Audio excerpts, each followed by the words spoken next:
I do not propose, Mr. Chairman, to make any long speech. Indeed, I might, with great respect, say to the House to accept this motion for reference to a committee without any great debate because I think it is recognized on all hands that an untouchability bill is required. The Constitution has already abolished untouchability, and I have heard over and over again that such a bill has long been overdue. I notice that one of the amendments tabled is that the bill be circulated for eliciting public opinion. I most respectfully suggest that this procedure might be useful where there may be a possibility of a difference of opinion and one might like to ascertain in what direction the current of public opinion is flowing. But where there is no room for doubt or dispute, no room for any divergence of opinion, and there is, if I may put it that way, universal agreement that the bill is necessary and should be urgently passed, where is the necessity for such a procedure?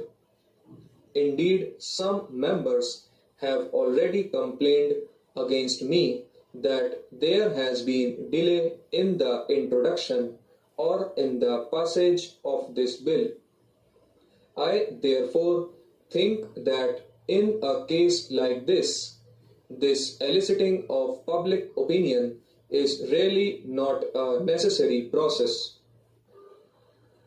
I dare say the select committee will take some time over it.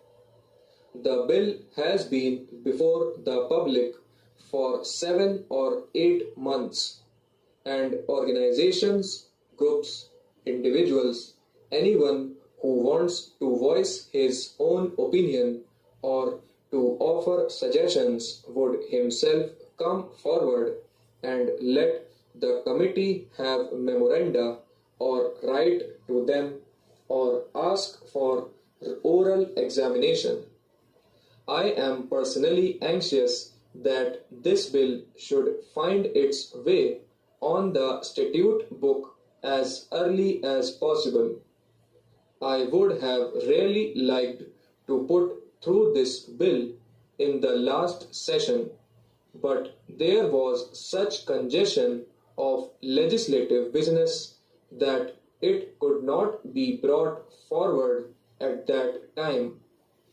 That is about this small matter of referring the bill for eliciting public opinion by a certain date.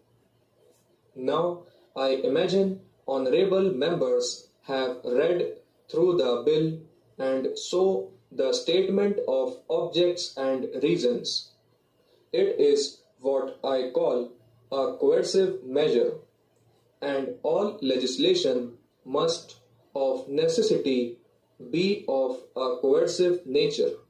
Therefore, every clause of this untouchability offences bill is of a coercive nature, and this bill should be scrapped.